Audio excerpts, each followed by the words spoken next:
Pro Wrestling Summit, you already know what it is. Knowledge. Tatum. What's up, bro? Oh, lots up. Lots up. It's been a while. It's been a while since I... it's been so long that like bands like Creed have made a comeback. This is crazy. So it's amazing. Well, that wasn't Creed. No, that was I know. The other shitty band. No, I know, but Stained. it's grunge, type of thing. 2000s, that same type of voice. It's crazy. Well, I mean, I'll tell you what, we are far removed from WrestleMania at this juncture. Can't even get back to it at this point. I mean, so much has happened since WrestleMania. It feels like an eon ago that we were talking, 2 nights of WrestleMania, and it was all wild. And here we are, just post SummerSlam.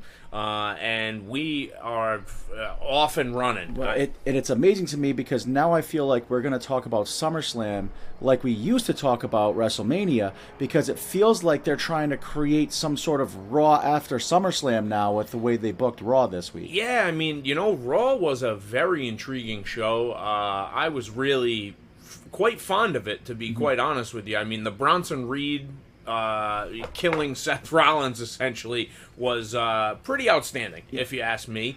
And then the Wyatt Six, I mean, I'm not so sold on what they got going on there, but we can delve further into that afterwards. We need to tackle SummerSlam first. And what was your view on SummerSlam here in total? What's funny is I think the Rhea Liv match that opened the show was the best match on the show. I think Cody looks like a scrub because he needs outside interference to win matches, and it's just very bizarre. I do like Roman coming back. The pop was insane. The Sammy match was really good too. I mean, for what it was, it was 6 minutes long. Yeah, that's true. It was short. Yeah. I didn't think that they were going to go that short. I thought that it would be like a 10, 12-minute match. But it was like 6 minutes and change. Like, it was wild that they went that short. But, here we are. I mean, the Sammy era is kind of over. I'm expecting him to join up with the Bloodline now. Jay, Jimmy, Sammy, and Roman. Yeah. And then possibly Zilla Fatu coming in and being that fifth piece. And then Hikuleo is getting added to the other Bloodline, according to everybody who's in the know, and I'm not in the know, but, according to all the reports online, Hikuleo signed with WWE, so it's only fitting that Zilla Fatu is going to be the next one who signs, and he joins up with Roman. Yeah. That's clearly the biggest moment of the night, Roman coming back, and he looked... better. He looked better than he has in a while. Yeah. He's clearly rested, and the pop that he got, well deserved. I mean, he clearly is the biggest name in wrestling. He sold, what was it, $600,000 or $800,000 worth of merchandise. After he just shows up. I mean, he's the biggest thing in wrestling. They sold out of his belt, like his custom belt, the all red belt, and then, unbelievable with the plates on. Yeah, his T-shirt, it's crazy. And I mean, well deserved. I mean, listen, Roman being a babyface is kind of weird for me. Like, I'm not gonna lie. Like, it's not that I disliked him. I think he's fantastic. But like, as a person who is a avid fan of wrestling, like, it was my job to hate him. Like, that's what he made me do. Like, I hated that a guy who was a part-timer was the world champion still. Like, I had seen too much of that with Brock, and then it happened with Roman, and like, Cody is the exact opposite of that. And I think his run has been totally lackluster. Like, he literally has had to use outside means to win matches, and it's only dropped his stock as far as I'm concerned, because why would you ever agree to a Bloodline rules match? Well, no, for what after reason? you've already been through one, right? And you're the champion now. Right. Why would you agree to that? But also, why are you being booked in matches like a 6-man tags and stuff like that as the champion? Why are you not defending your championship and you're being thrown into these type of matches? It's a little ridiculous. It's just odd. It's just odd. The thing is, they did not have a plan for when he was going to be champion and who he was going to be going up against. And I mean, it showed with the fact that he immediately defended against AJ, and he's just kind of slumped along, and it's not his fault. You know, they booked the ending of his story, and then they didn't go any farther. Yeah, I mean, what's the thing that really stands out to me with the whole Cody thing is, okay, like, his lead up to getting the championship was fantastic. Mm-hmm. Like, it was really well done, and he had to fight from underneath. He got porked the year before at WrestleMania. Yeah. Like, it was really, really, really well done. And based on that documentary, he almost got porked again. So, I mean, I'm not going to say that The Rock is the most self-serving human being in the wrestling business, but he is the most self-serving human being in the wrestling business. But hey, you know, it's a shame. We'll see what happens with Cody as time goes along here. But now the focus is going to I mean, SmackDown is right around the corner here. The focus is just going to be on the Bloodline. Yeah, and I mean, from here on out, you know, leading into War Games in November. Yeah. So you got to think for the next, 3 months, this is all going to be.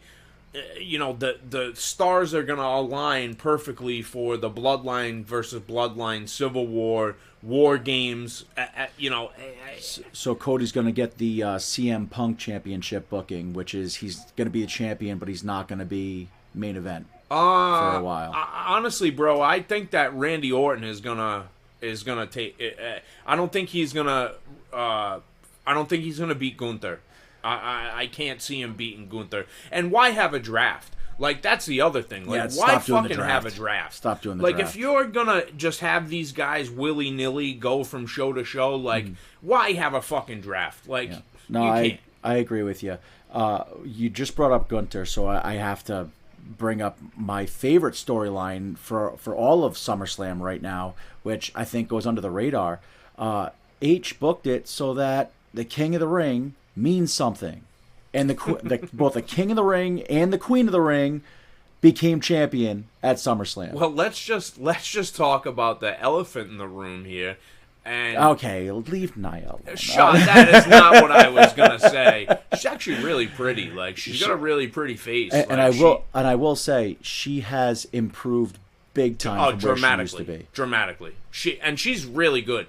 I really want to talk about the elephant in the room and say that every single title changed hands except for the Women's World Championship and Cody's title. Yep. Everything else was a title switch, which is outstanding. Yeah, and it's fine to occasionally have PLEs, whatever they want to call them, where none of them change hands if you're going to do this as well. Right. Well, I mean, bigger show, you would think that this is going to be the time when they make a move with some of these titles. Yeah. Like, okay, Logan Paul has the title for like almost 300 days and he defended it twice. Mm-hmm. Like, that's insane. Mm-hmm. It's the United States Championship. Yeah.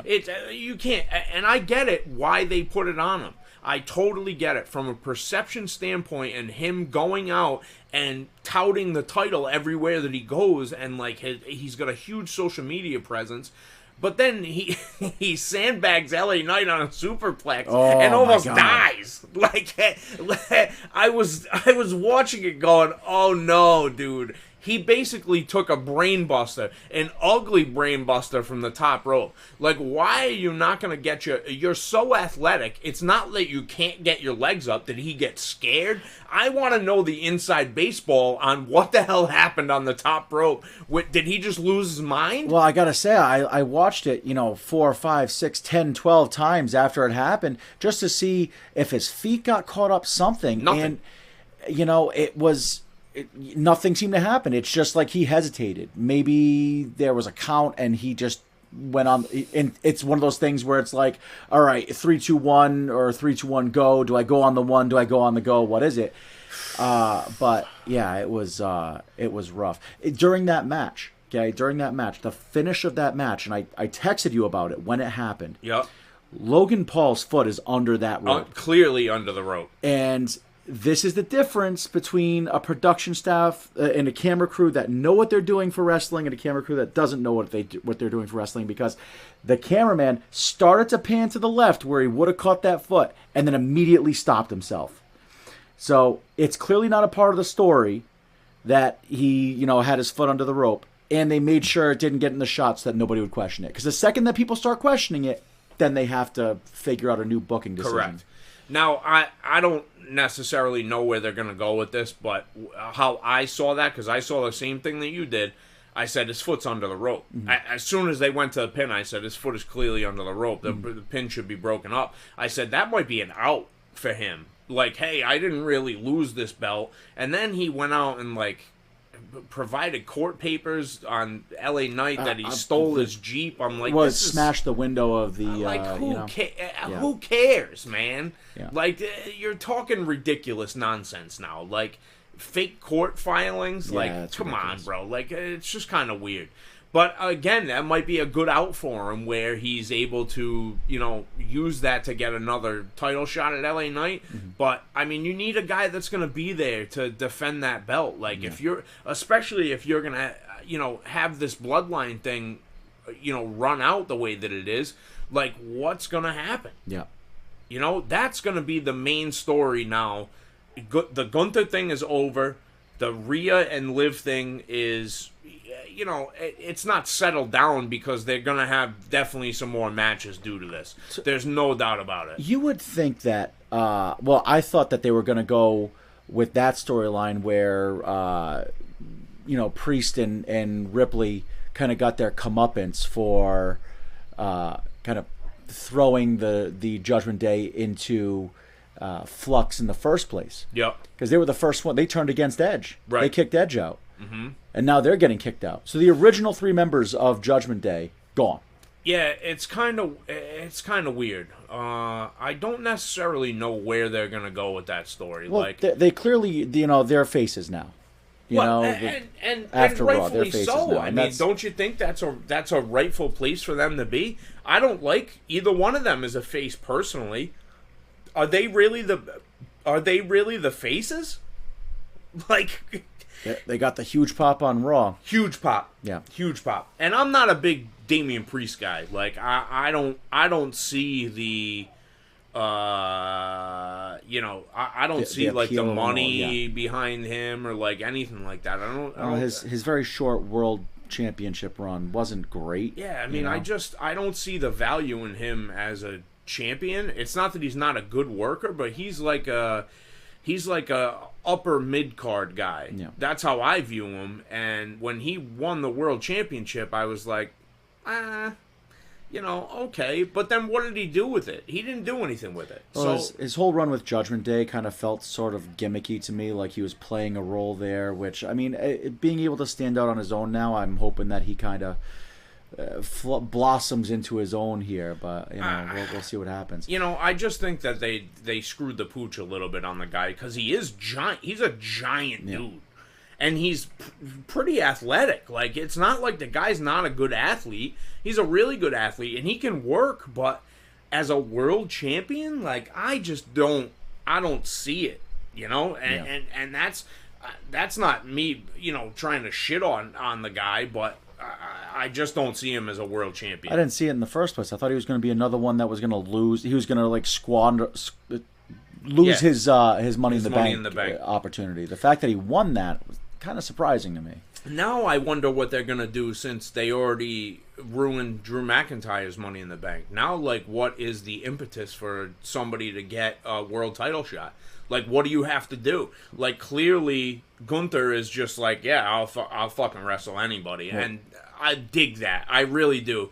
Because he looks like a world champion. Well, it's clear now after SummerSlam what you have to do to be like the next champion, to put your name as the next champion. And that is, you win King of the Ring. I'm sorry. I marked out huge for that. I have to say. The fact that both Nia and Gunther came out with that huge win was just unbelievable to me. That they allowed them both to capitalize on it, because for years they've brought back King of the Ring and they've done the Queen of the Ring, and it hasn't really meant much. Great, you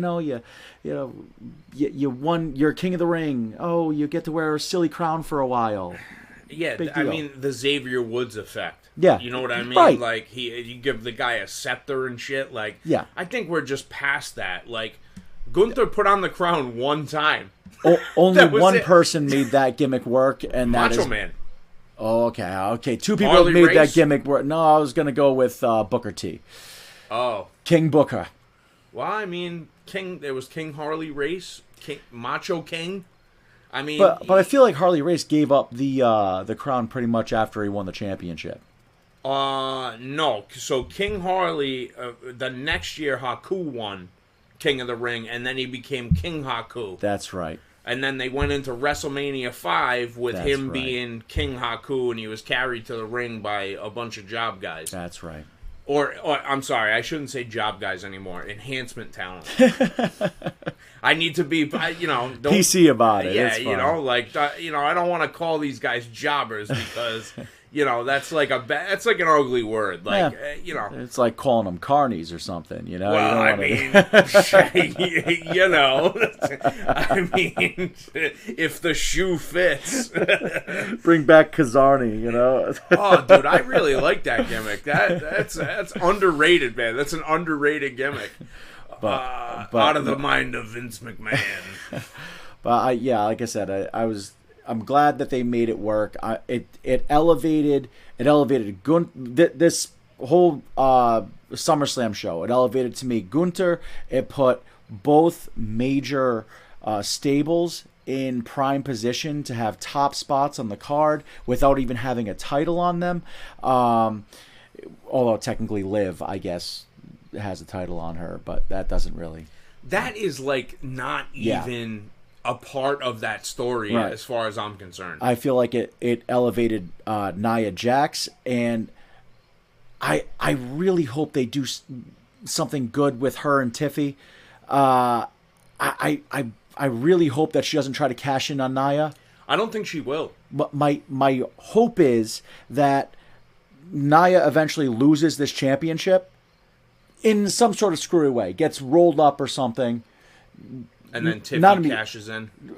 Nia destroys the person that stole that title from her, has Tiffy come in, allows her to cash in, Imagine and then if supports it was her. Charlotte Flair her first night back. She wins That would the be belt. fantastic. Fantastic. Because I'll tell you what, Tiffy and Charlotte Flair, that is what I want to see. Mm-hmm. I'm very interested in that. I don't think it'll be Becky. I think Becky's going to go to like a very part-time role. And Charlotte seems to be almost back, and I can't see anybody else beating Nia for that belt. Like, they're not going to put Tiffy as a face to have her go over Nia. It doesn't make any sense. And at this point, Becky needs to go to a part-time role. A lot of people have kind of soured on her just because of how present she's been in the title picture for not really justified reasons in some cases. Yeah. So for her to take a back seat there, let Charlotte come back, take the heat for a while for being Charlotte Flair, and then get out of the spotlight and winning a title at first night back. I mean, she can, and Becky can come back and do her thing eventually. What if it's Ronda? Because people are saying that she's like, WWE's open to talking to her. God, so. You never say never with wrestling, but I mean, I gotta say never with all the crap she's talked over the years. I mean... And she does not want to be a heel. She tried to come back and try to do the heel thing. It didn't work. She doesn't want to get booed. In wrestling, she doesn't want to get booed. I think she just takes the shit too personally. That's the problem. Like, you can't do this if you're going to take it too personally. I just don't understand. Like, if you're a heel, be the best heel that you can be. Yeah. Like, let people boo you out of the fucking building, because it's only going to increase your likelihood to do business with the top face. The harder you get booed, the more the face is going to get cheered. It is so much easier to get booed than it is to get cheered. You think so? Oh, absolutely. In this day and age, I think so, yeah. So much cheap heat you can throw out there. It's not even difficult. No, it's really not difficult. And especially with a big name like Ronda, now you play the cocky heel. No one can beat me because I'm the best in the world. I've proved it over at UFC. This stuff isn't even real. I mean, yeah, right. Say that to a wrestling crowd. Yeah, you're going to get booed out the fucking building. Don't actually fight. See, now I could see Ronda teaming up with the Shayna Baszler, Zoe Stark, and Sonya Deville group. I could see that. Team personality. Actually, man, I like Sonya Deville. I honestly do. I like Sonya Deville. I think Zoe Stark can really work. Shayna Baszler can really work too. I just don't see, like, world champion. It doesn't, like, I don't make the correlation between those two things with anybody in that group. But if they wanted to bring back the women's tag team championships, they could. But I mean, they're back. I mean, they Isla Dawn and what's her name have them? The Bad Witch, the Scottish Bad Witches. Yeah, they've done a lot. I mean, whatever, dude. Every match has basically been against Bianca and Jade, and right. Not to shit on Jade, but she's awful. Like, I mean, bad. Which is tough to say. That's a tough pill to swallow. Man, because I had such high hopes for her, and I put her over to people and was like, dude, she's going to be a star. Yeah. And then they kept her off TV for close to a year. And you think, like, okay, she's going to come back. She's going to know what she's doing. She showed that she was green in AEW. She's going to come in. They're going to set her straight. And it's like she's a lost puppy out there sometimes. Well, she's very paint by numbers. Yeah. It's like very, very paint by numbers matches. And then she fucks up and goes outside the lines and, like, why are you trying to springboard on a spot where it's a 6-person match? Yeah. Like, you have 3 tag teams that are in this match and you're trying to springboard.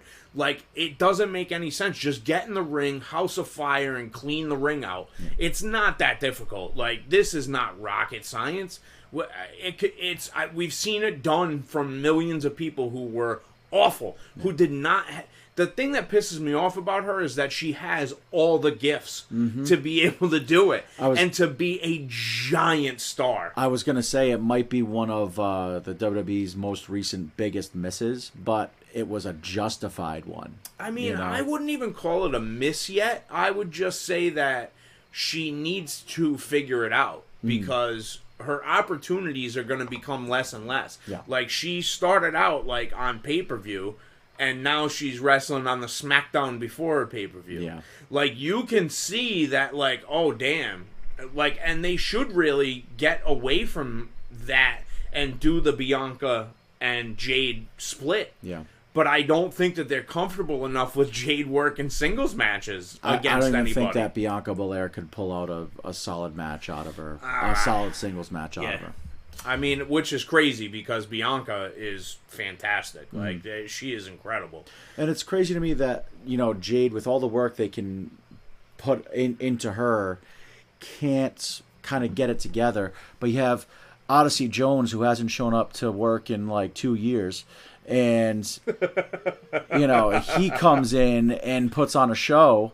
And is basically a giant buzz, and is basically a new day. Even though, I mean, how do you not bring back Big E to be a manager? Yeah, to be a manager, be the goofy big man. Like, just get him on a microphone outside of the ring.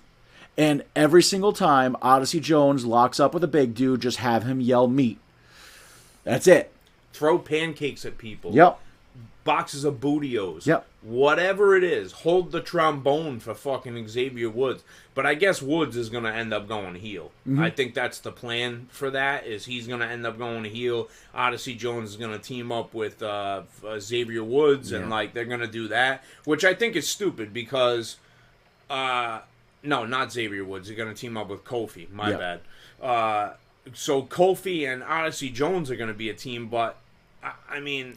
I was kind of hoping they'd join up, and then Big E is their manager.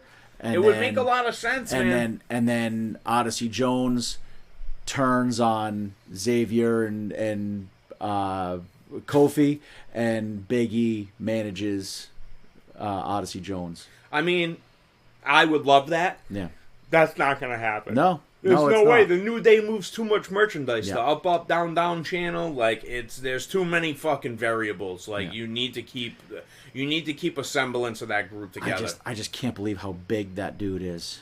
He is a giant dude, and I'll tell you what, the double sidewalk slam to both of the fucking Altars of Pain, dude, those guys are giant dudes. Yeah, I mean, they were they were overshadowing, obviously they're overshadowing the New Day, and he comes in and makes them look like little children. That's unbelievable. It's pretty outstanding. Like, they definitely have something with Odyssey Jones. There's no doubt about it. But then, like, how does that make Karrion Kross's group look? You true. look like pieces of shit now. I did like Karrion Kross's little promo afterwards. I don't know if you heard that. He's amazing, dude. To say, I'm the one that tells Xavier Woods he deserves more, and I'm the bad guy. And I'm telling him that they don't want you because they're just going to bury you when and I'm the bad guy. He's the villain. He's the villain who gets hate because he tells the truth. Yeah, it's fucking outstanding, and his promo ability is outstanding. Mm-hmm. People I don't think that they see the greatness that he could be if they just gave him a little bit of a push. Yeah, and not run roughshod over people, but like have competitive matches with upper tier guys instead of getting mired in these fucking lower card feuds that like nobody gives a fuck about. Yeah, no one's gonna care about the guy if you're not gonna give him an opportunity. You know what I mean? Like you can't. You got to give the guy an opportunity. Well, it's one of those things where it's a group that they don't really know what they're doing with it, which is bizarre to me. And that's where I think the next group is going to end up being with the Wyatt Six. Yeah, I'm real nervous about that after Raw. You kind of listen. I get that they want to pay tribute to Bray and like. Hug and kiss in the middle of the ring, and like, they're doing it for Bray, and like, I get it. I totally understand it, but like, do that shit in the locker room where the fans can't see it, because now the sparkle is off of the fucking disco ball, man. Like, you already lost some of it once you had to take the masks off. Yeah. And I get why they had to take the masks off. It's not like you don't know who's under those masks, except for Dexter Lumis. Because he looks fucking completely different. I'm still not sure that's Dexter Lumis. So. Oh my god, that's the biggest transformation I've ever seen. Yeah, he looks fucking he looks wild, man. He does. He looks pretty fucking crazy. But the problem is that there was so much expectation because they're equating it to anything that Bray Wyatt did, and you can't do that. Because it's not going to be fair. Mm-hmm. And the fact of the matter is that they need to be booked properly to have an impact. Listen, I get it. Chad Gable, the Creed brothers, like, they're good wrestlers, but, like, for real? Yeah. Like, that's your first target? Like, shouldn't it be somebody, like, a real group of guys? Like, you're going up against, like, real deal wrestlers here. Right. Like, and I get Eric Rowan is a giant human being, but, like, Dexter Lumis and fucking Joe Gacy are regular-sized dudes. Well, and the biggest issue for me is, like, this is all supposed to be about Bray, right? Right, so, like, how do they why Chad Gable? How does that make any sense? Why Chad Gable? Because it should be the fucking Final Testament. That would make sense. You're trying to basically fill a hole that was supposed to be Bray's. You know what? We're not going to allow that to happen. Hey Seth, that embarrassing moment in the Hell in a Cell. We're gonna right that wrong. Yep. And basically, you right the wrongs of his career. Yeah. Where does Chad Gable fit into that? Go after Braun Strowman. Yeah. People who were associated with fucking Bray and and all that. Like, you can absolutely do that. Right the wrongs from your career. John Cena. Yep. He's going into the last run of his career. They should be stalking him, doing all sorts of crazy shit because Randy Orton. Yeah. It's completely insane. And obviously LA Knight. Who had his last match. Right. So there's unfinished business there. All these different angles they could go in, and instead they go Chad Gable. I will say that I did really like the Bo Dallas without the mask coming out and getting thrown a beating, because he takes a great bump. I mean, he really does take a great beating from people. And the laughing, like, I got into that. I was like, oh, okay, like, this is really good. Yep. And then they screwed the pooch, and I'm like, like, you're delivering a box for, like, fucking 5 weeks in a row to Pat McAfee? Yeah. What the fuck does that have to do with anything? Yeah, What does that have to do with a fucking thing? It doesn't have to do with, like, why are you delivering a box to this guy? Give me the backstory on what the fuck is happening. Instead of just trying to tell the story on television. And Pat McAfee is not, like, afraid. He's, at least Corey Graves was, like, running away from the table and, like, selling it that he was, like, afraid. Yeah. Michael Cole and Pat McAfee are just standing there at the table. Well, we got delivered another box with a videotape in it. It's like, what are we doing, man? I gotta say, I saw this post on Instagram the other day, and it said, wrestling's wild. Why am I watching Duke's wrestling team going up against Slipknot? I mean... Bro, that is way too accurate. That's kind of what it feels like, dude. Yeah. So just you gotta make it make sense a little bit, and it just they formed this team with Chad Gable, and which his transition into a heel was so abrupt because of this whole thing. Yeah, I mean, I think that he was always born to be a heel. Like, he really is, like, the Kurt Angle of this generation. But like, that's fine. He didn't really get a chance to even turn. Nah, he has unfinished business there, for sure. Like, and now he looks like a scrub. Right, because you just got beat up by Slipknot. See, but the problem is that the story is really good. Yep. So it's like, you gotta take the good with the bad, kinda, a little bit. It's just those little tweaks could make it better, and I feel like that is going to be the Wyatt legacy, is everything that he did. If they just did little tweaks, it would have made it better. Like, don't have a disqualification in a Hell in a Cell. Why are they faces?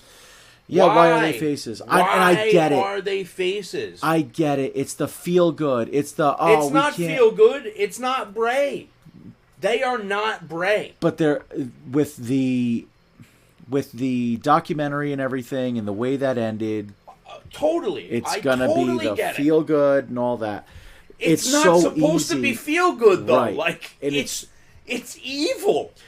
Bray was never really a face until kind of the end. When he made his return. But it didn't matter to him, face or heel, because he just went out there and told the story. Right. That's what I want. I don't want the... listen, the more you get into your feels about something, especially something like that, the expectation becomes so high that you're never able to live up to it. Yeah. It's like the people who were Hogan fans, and then... you saw an influx of people who became Ultimate Warrior fans. Mm-hmm. And then they did the title switch, and people poo-pooed all over the fucking Ultimate Warrior because he wasn't as good as Hogan. Mm-hmm. And the shit did not work. Yep. So why try to make them on the same level? They're not on the same level. There's a reason why Eric Rowan got released and then nobody picked him up. Yeah. Yeah. There's a reason why Dexter Lumis was off TV and got released because he wasn't that great. Mm-hmm. I love the character, but they made him into a joke. Yeah. Like, he's married to Indy Hartwell and, like, he's painting pictures like he's fucking Jack from Titanic. Yeah. What the fuck are we doing here, man? So that's this guy's supposed to be a serial killer. So that's the thing, is they could make this, they could have started this off as, we're going to right the wrongs of Bray Wyatt, and then transition it into, we're going to right the wrongs of us. Right. You know, what is Eric our Rowan. story? Eric Right. Rowan, you weren't taken seriously. We're going to get you a championship, not the championship, mid-card title. Yeah. I can handle that. But I mean, I'm not afraid of a guy in a fucking deranged bunny mask. No. I was more afraid of the guy who came out with the giant hammer. Yep. And the fucking weird, crazy gas mask on. Like, I'm not talking about Joe Gacy being Huskus. And don't get me wrong. The Bludgeon Brothers type. Yeah, like, I like the mask. Yeah. But, like, deranged bunny? Yeah. Like, I get it. You guys are the puppets come to life, but, I mean... Where's Sister Abigail fit into all this? Okay, that's the other point. Like, what the fuck? Nikki Cross is the only one who gets to wear the mask all the time? She hasn't wrestled yet, technically, so... You couldn't have made the mask so people could wear them while they were wrestling? I mean, Bray wrestled with the Fiend mask. And then you take the mask off eventually? Yep. And you're the real person, but when the mask is on you, you're not. Right. You are not supernatural, but you hone in. I feel like they should have only unmasked when they have righted that wrong of theirs. I don't even mind them unmasking in those interviews. Mm-hmm. Oh yeah, because you do the same type of thing. Correct. Again, let them interview themselves in those masks. Right. Yes. Dude, see, the fucked up thing is that we can sit here and play Monday morning quarterback. Yeah. But I know for a fact that more people would be into that than they would be into seeing these guys unmasked immediately. Mm-hmm. And then there's no, like, mystery. He's still just Eric Rowan. And it was too much paying homage to Bray and you know, it's too much. It's just too much. I get it. They are gone. I get why you're doing this.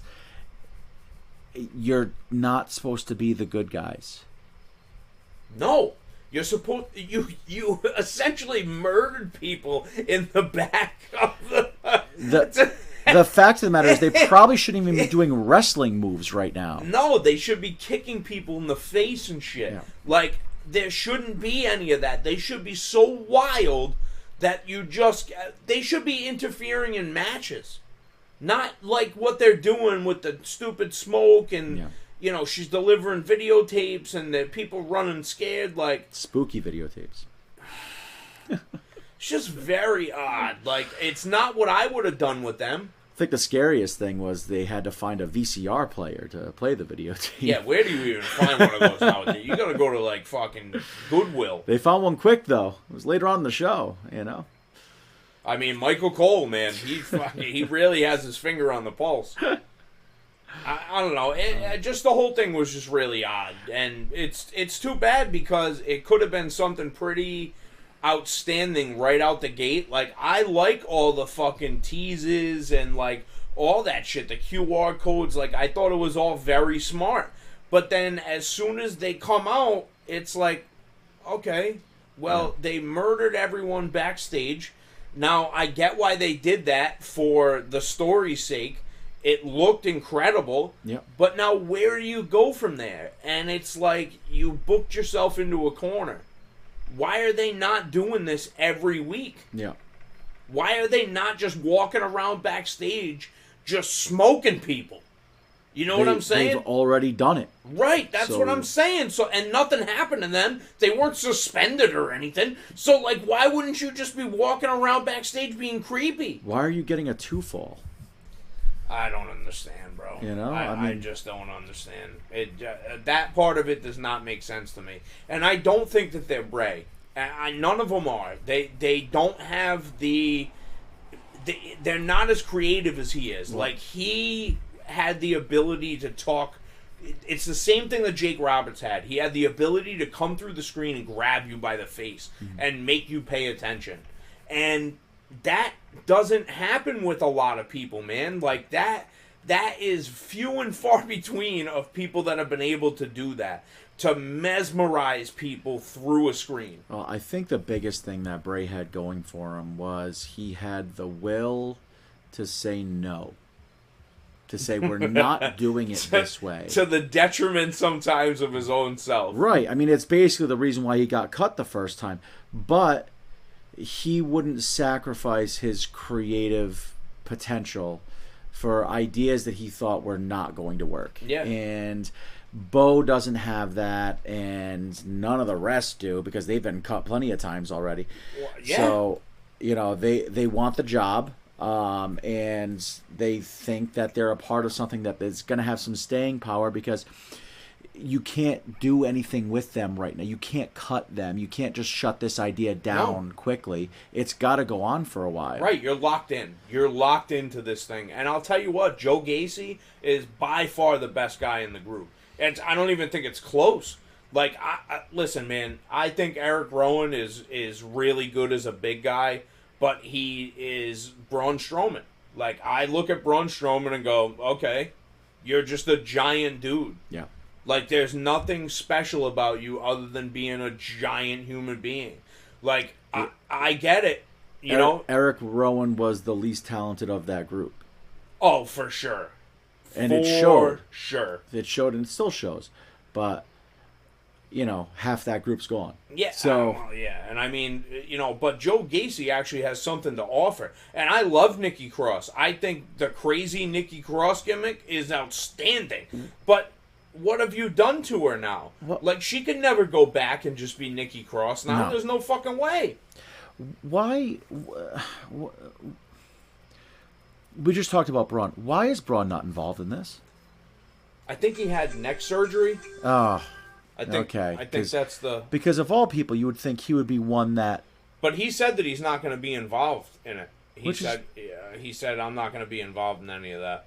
That's a shame, because he was just as close as... Well, it's the same thing as why Alexa Bliss isn't going to be involved in it. Like, what the fuck are we talking about here, man? Yeah. Like, that seems a little fucking bizarre to me. Why wouldn't you have her be a part of that and make the family bigger? Yeah. At least there might be some more intrigue. Well, that could be one that Nikki Cross were to right the wrong of Bray Wyatt there. I mean, maybe, but like... They're not going to do that, but... You're not going to fucking put Nikki Cross over returning Alexa Bliss, dude. No, you're not. It's not going to happen. You're not. You're not going to put Eric Rowan over on fucking Braun Strowman. Yeah. You're not going to put Uncle Howdy over on Braun Strowman. None of those guys. You might if it's the Wyatt Six being involved with, like... But then they have to be heels. Yeah, well, yeah, they should be heels. It's a heel stable. And it's not going to happen. This is not a face stable, which is the biggest problem we're having now. Stone Cold was heel for the majority of his career, and he acted as a heel the majority of his career, and people cheered him, and that was fine. He still acted that way. I don't understand why we lose that somehow. I don't understand, man. I don't understand. None of it makes sense to me. Some of the booking decisions, I just go, I don't get it. Because with very slight changes, it could be totally different. Yeah. If you don't have them go after Chad Gable immediately, and you work into that where they win a couple of matches, or they do something else, and they work with the Final Testament, or like another kind of group, or start them in NXT. Yeah. Think about the pop that they would have gotten in that small building with, 150, 200 fans. Which is also something you could have done a lot more with. My God. Appearing out of nowhere and everything. The lights go out in that place. Bro. What? They have that big podium in the thing. They could have just been standing on the big podium, dude. Yeah. And just playing videotapes from the fucking podium. Yeah. But they put them on Raw to get the pop, but now, like, they're exposed. They've showed their ass already, like... But also, why are they only on Raw? Okay. So, I'm glad that you said that. Because, why can't they be on NXT and SmackDown and everywhere? Agreed. Why are... These people are lunatics. They should be popping out promos every show... Everywhere. All the time. Everywhere. All throughout the show... different parts of different segments. 100%. Still dropping those hints in the background and everything. Yes. It should be something that's permeating everything. Yes. Because that's what it was supposed to be. Yes. And instead it's just on Raw. It's a Tell shame. me how that makes sense. It doesn't. The supernatural, it's like ghosts only stay in the house. They can't leave the house. They just I don't understand. I don't understand none. I don't understand none of that. Let's fucking talk about some of the AEW signings that are not signing with AEW now, and they're going to be coming to WWE. Apparently, you have the Motor City Machine Guns. You have the Lucha Bros, Penta and Rey Fenix.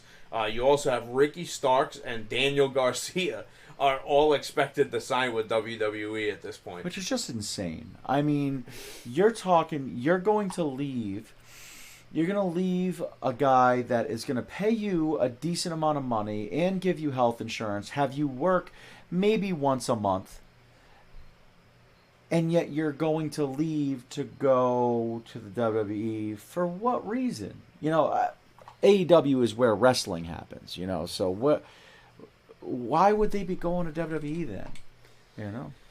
Probably because they don't want to perform in front of 2,500 people. Oh, right, because they can't sell out a hot dog stand. It's pretty scary at this point when you see how much money is getting dumped into production, and how much money is getting dumped into the talent to see less than 3,000 people in the stands. 55% of their yearly income is going to wrestlers' salaries. Unbelievable. Now just think about the production costs that it's costing him to run these giant shows. Now I get it. All In does really good numbers. I mean, they did over 80,000 last year. You think that if WWE does WrestleMania at Wembley, they're not gonna fucking do 100K? Well, easy. Also, they did All In. That's going to get, what, you said 80,000? They did 80,000 last year for All In. So you got to figure it's going to be... The ticket sales have not moved the same way this year. Awesome. WrestleMania got how many people over both shows? I mean, fucking an insane amount. Yeah. 75,000. SummerSlam just got over 50,000. Yeah, people. 57,000. So these are. It's not just one show a year. That Survivor Series is gonna. Oh my God! War Games is gonna get crazy. Yep. It's gonna be crazy. So you're seeing, and the Royal Rumble always hits big numbers too. So you're seeing at least 4 shows hitting those numbers. The other shows, the other PLEs, maybe getting 30,000 somewhere around there, which is fine. Every single Raw, SmackDown are selling out the seats that they are making available. I want to make sure we preface that. They're selling out the seats that they're making available because they don't sell out every show because they block off some for staging and everything like that. Mm-hmm. And I love it when, the AEW stands, they show like a Raw or SmackDown and they'll say, oh, look at all those blacked out seats. Yeah, behind the staging, yeah, absolutely. Now look at the hard cam side of any AEW show, yeah, dude, it's all blacked out. And then look at the on camera side, and the entire top portion is blacked out. And listen, I get it, perception. You know what I mean? It's perception, and I totally understand it. I get it why they push everybody to one side because on camera it looks good, but even still, dude, you can tell. Mm-hmm. There's nobody there. Yep. I mean, literally nobody is going to these shows. Yeah. Like you're paper, and he's probably papering half the people that are going there. Mm-hmm. So you have to think if he does 2,500 for a TV taping, right? You got to think at least 1,000 of those people have gotten free tickets with their light bill or have won a radio contest or something like that. Yeah. You know what I mean? He's not selling 2,500 tickets, so he's only selling 1,500 tickets. Right. to a fucking show with that roster. Like, how do you only draw that many people? There are people that post online all the time that they just show up at an AEW show hoping to be just let in. And they get, front, second, third row seats. Right. It's crazy. Well, I mean, I sent you something the other day about the T-shirts. When you're selling fucking T-shirts for $40, dude, I'm sorry. And the designs blow. Designs are awful. The designs are absolutely... How are you selling a Darby Allin T-shirt for $40 fucking dollars? You've got to be joking, man. When you sent that to me, it was a Britt Baker T-shirt was $40. The Darby T-shirt was like $44. Mercedes Moné T-shirt was $35. Darby Allin $43. They're just, the designs are absolute trash. I would never want to wear these. Ever. No. And why would you want to, I just, what is WWE selling their shirts for? Like $28, $30 maybe. It's just, I'm going right here. Men's black Roman Reigns, the Roman Reigns GTC shirt. OTC, the OTC. OTC, I don't know why I said G. OTC shirt, $32. John Cena's shirt, $32. The Yeet shirts, $23. It's on sale. That's what I'm saying, dude. Like what the fuck are we talking about here? Cody Rhodes' camo skull shirt, $23. No, I'm not making any purchases right here. Live purchases on the podcast. That's perfect. Oh man. Oh, the OTC pullover is only $54. That's not. What, the hoodie? Yeah, the hoodie. Oh, nice. $54 for the hoodie. That's not bad for a hoodie. A WWE hoodie, It's only $10 more than a Darby Allin shirt. So it's a hoodie with like a one print design on it. It's a black and white shirt. It's a hoodie. What the fuck, dude? It's so ridiculous, man. And listen, I get it. Like he books wrestling for the sickos, according to Tony Khan. That's cool, but those sickos are not buying tickets to your fucking show. You're selling a Darby Allin shirt for more than the biggest name in wrestling. Yeah. That goes to show you something. It's really a goddamn shame, man, because his roster is incredible. I just realized he's doing the same thing for Mercedes Moné as well. Mercedes Moné shirt is $40. The Roman Reigns OTC shirt is $32. Less money. $32. Got to recoup that money he spent on Mercedes, I guess. Bro, he's given her creative control. Like what the fuck are we doing, man? What are we doing? Not the right things, clearly. I just don't get it. I don't get it. It's just mind-boggling to me, man. It's mind-boggling to me.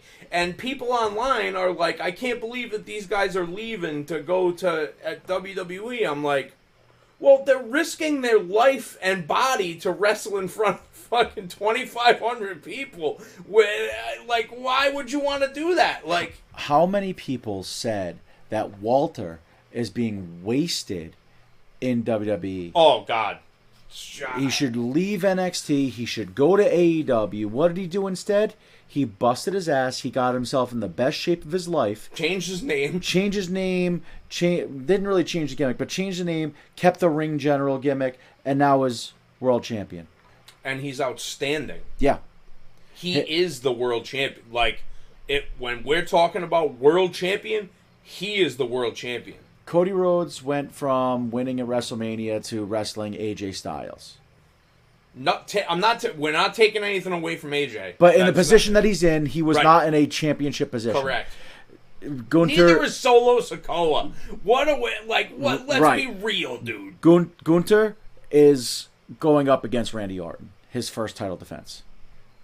I'm really upset that Randy is doing that with him. I was really hoping it was going to be Randy Cody because I think that is where the money is. If he can't beat Gunther, why would he go to Cody at that point? And that's my problem. Yeah. What are you supposed when he loses to Gunther? Because they're not taking the belt off of him that fast. So put it on Randy. There's no reason. Way, dude. There's no way. I wonder if Matt Riddle's going to come back. Matt Riddle. Silence. Wow. Fucking crickets. Wow. I wonder if Matt Riddle's going to come Never back. say never in wrestling. No. Nope. I mean, He's done interviews talking about his cocaine use, but I guess so many other people did as well. I mean, dude, like, let's be real. Like, some of the top guys in the industry have used drugs. Yeah. I mean, But Razor Ramon was a little bit different than. Yeah, I mean, Matt Riddle. Yeah. I mean, I mean, yeah, he was probably a bigger draw than Matt Riddle. Matt Riddle sold a lot of fucking merchandise, though, man. Like, that RK Bro shit with Randy was solid. And Randy has, like, pitched for him, I guess, to come back. Which doesn't surprise me. I mean, he hurt himself there. He knows that he did. He took responsibility. I mean, for dude, it. you can't be fucking failing drug tests. Like, and not for weed. Well, because they're not even testing for weed anymore. Like, you're totally allowed to smoke weed. Oh, I was doing some cocaine. It's like, come on, bro. Like you're hammering down OnlyFans models and adult film stars. Like, which I mean, whatever. I mean, God bless you. I mean, have at it, but like, it's not a way to keep a job in the WWE. That's all. No, because again, it's perception. Like, you are with the top pro wrestling company, and like, granted, tagging with like the top name in the time, like the top name in the company. Like, what the fuck, dude? Like, you can't be doing that shit, and like getting popped multiple times on tests. Yeah. Like, and then causing problems in airports and shit. Like, you cannot be doing that shit, dude, because with that company, it is about perception. Mm. And I'm not saying nothing about AEW, but I mean, Cash Wheeler pulled a gun on somebody in a fucking road rage dispute and wasn't suspended or anything. Like, I mean, was wrestling on TV like days after it happened. Yeah. So, like, it's the way that it's different strokes for different folks. It's man. The indie. That's what I'm saying, dude. It's the indie. They're an indie company with an unlimited budget. What do you think about Bryan Danielson retiring? I mean, he should have fucking retired, like, probably 4 years ago. What a way to telegraph the ending of that match. I honestly think he's going to win the belt. I cannot believe that he would win that belt. I think he's absolutely going to win the belt. And the thing is that they telegraph it. When they say that he's going to retire if he doesn't win the belt, like, you're just telegraphing it. Like, you're telegraphing that he's going to win the title. I just think honestly, I don't think I don't think he retires. I don't think he retires. He said he's going to not be a full-time wrestler anymore. So that says to me that he is going to win the world title and then probably relinquish it. That says to me that he loses and Daniel Bryan back to WWE. Oh my God, bro. What a fucking move that would be. He's going to wrestle Gunther. He's going to be his next challenger. Oh my God, dude. Yes. I would watch that. I would absolutely watch that. And dude, I don't think that he would do that because I think he likes the money that he's making with Tony Khan. Yeah. But, the health insurance. He definitely likes the health insurance. Yeah, but I mean, I think that I don't know, dude. Like, if I'm in that position, and I've talked to a couple of people about this, like, if I was in a position where I had these two companies, basically giving me whatever I wanted. It's really hard to compete with I only work once a month and make an ass ton of money. Yeah.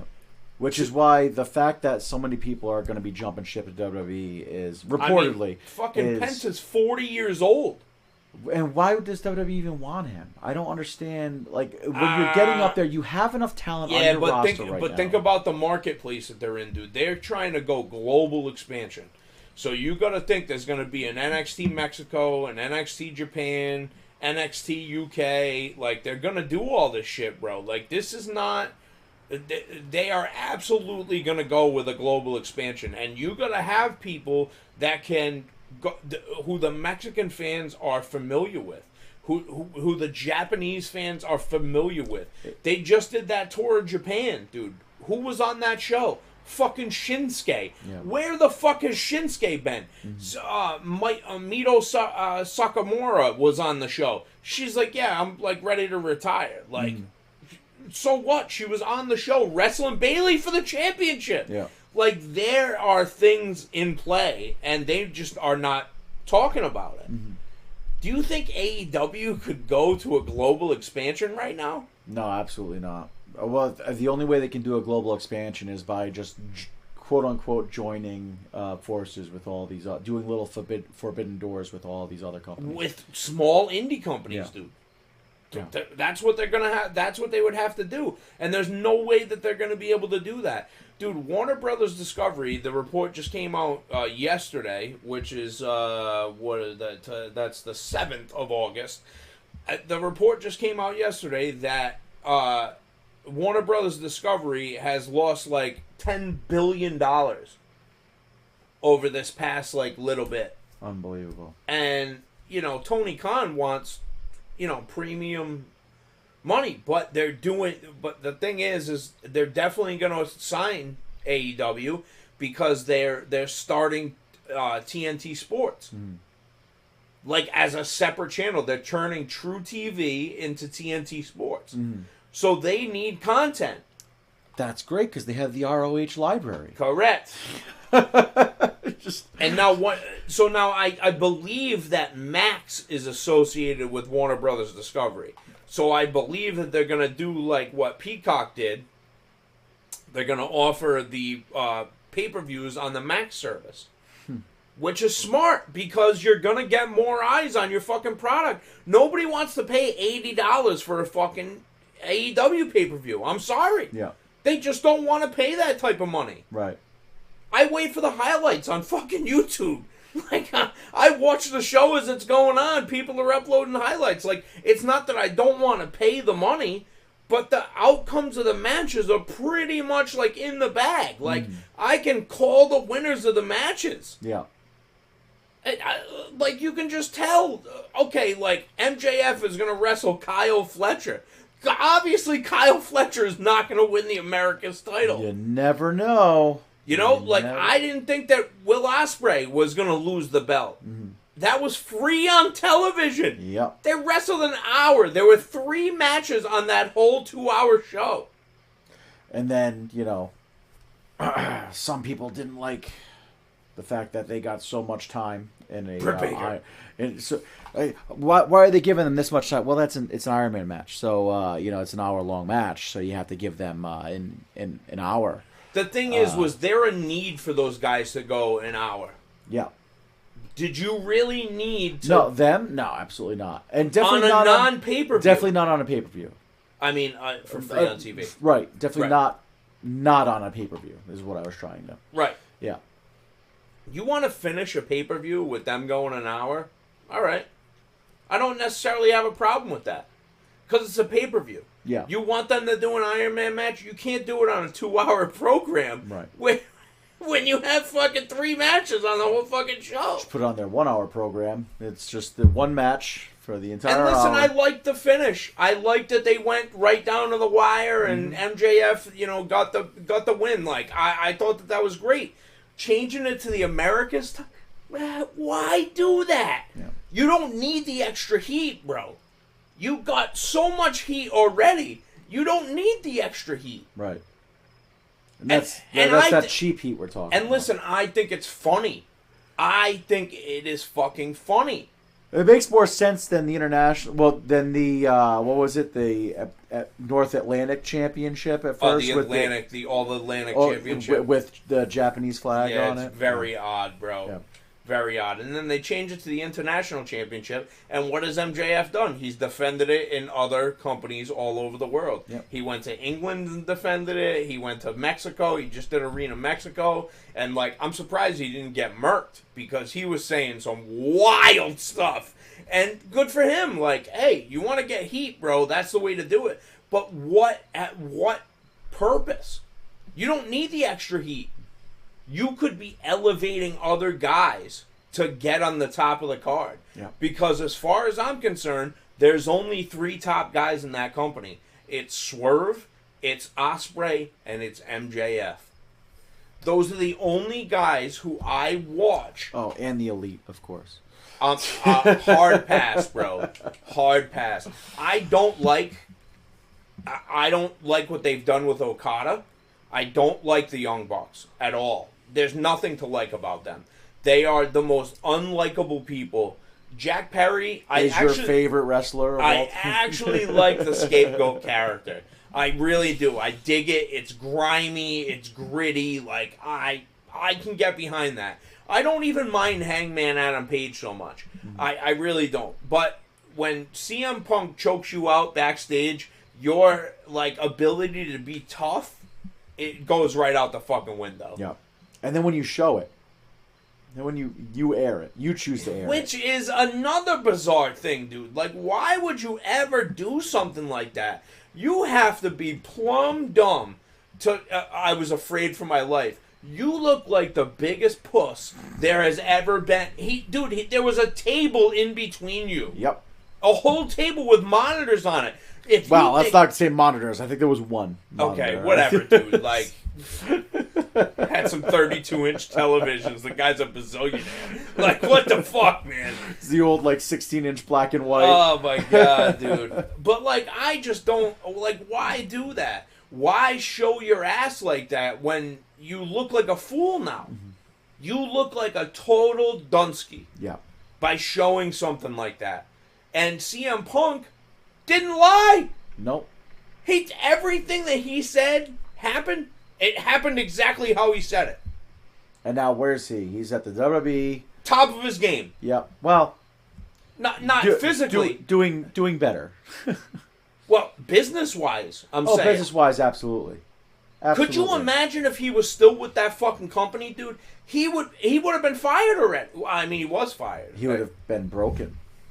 Yeah, dude, he would have hated the wrestling business so fucking much. Dude. No, I mean physically, he would have been just decimated. He can't do those styles of matches anymore. Like, dude, you saw it at SummerSlam.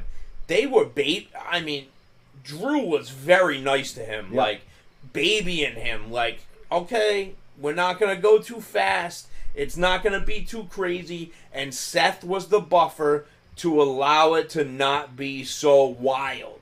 Which is hilarious because with the amount of heat that Seth and CM Punk have, for him to be willing to play that role and not like I mean, he's a professional. He's not going to expose him in the ring, but it doesn't feel good when you don't like this guy to have to get in there and say, "All right, I'm going to get you through this match." I mean, I think those are the feuds that make money. Yeah, you know what I mean. Those are the best type of matches. Like, I love those matches where there's, like, that these guys don't like each other. The Matt Hardy and Edge, like, is a perfect example of that. When Matt Hardy came back and was fucking blasting Edge, and you were like, oh, shit. Like, this is for real, for real. Mm-hmm. And it's not that they didn't like each other. Like, they played it up. They turned it up to a different notch. I like in that match, CM Punk and Drew McIntyre, just the simple storytelling of that bracelet and allowing CM Punk to get distracted and get off his game and have that cost him. And the AEW fans went online while that was happening, and I was reading all of it. I can't believe that they're doing something so stupid like using a bracelet to get this story over. And I'm like, dude, it's the perfect thing to get the story over. We are taking it back to like the 80s where you steal somebody's ring jacket and you you build a whole feud off a ring jacket. Yep. It's not about the ring jacket, it's the symbolism of what it is. You stole something from me. You took something of mine. Whatever it is. And then you get in the ring and you try to solve the problem. And I love that Seth had it on his wrist and Punk saw it and then GTS'd him. Like, it was perfect storytelling. Yep. And it conserved Punk. He didn't get overextended in that match. Right. You didn't see any of his flaws or injury or anything like that because they were able to have workarounds with Seth being the buffer and the intermediary. Seth was getting the heat leaning on the top rope while they were outside the ring. Like, people were paying attention to Seth. Yeah. They weren't paying attention to the violence that was going on. The only thing that Drew did that was even remotely violent was the fucking chops that he was hitting him with. And I mean, it's just because he's like twice the size of CM Punk. Yeah. He should be chopping him like that. But other than that, you didn't see any like high impact shit that was happening during the match. Right. Those claymores were like the nicest claymores that Drew has ever done. Like, they were so especially nice. the ones that end the match. Oh my god, dude, so nice. Like, Yeah. gentle baby steps. Like, but it's again, it's what would you rather have in your wrestling? Do you want to see an indie show, or do you want to see professionals go out there and tell this fucking story in between a 20x20 set of ropes? Something simple like that saves face for everybody in that match. 100%. Just like with Seth taking the chair shot at WrestleMania, saves Roman's saves Roman from having to lose that match. It's not Roman's fault. Well, it is Roman's fault. Right. But you know Cody didn't just, flat out beat him. Roman beat himself. Correct. He took his eye off the ball. Roman beat himself. Brett screwed Brett. That's the only thing that I can think of. It's just good storytelling. That one was a 10-year piece in the making. The bracelet, a few weeks, but it's still Genius. Great storytelling. Genius shit. Yeah. Genius. Well, we're going to wrap this up. It's about, we've gone quite a bit. Yeah. No. Who cares? Whatever. Listen to it. Yeah, listen to it again. Yeah, and listen then, to it again. Send it to your friends. Yeah, and share it with your friends. Let them listen to it, and then listen to it with them. That's it. Yeah. That's it. Well, Knowledge, good to see you, buddy. Tatum, it's I'm good glad to be that back. we were glad that we were able to do this. Tune in next week. We'll have more shit coming your way. Until then, peace.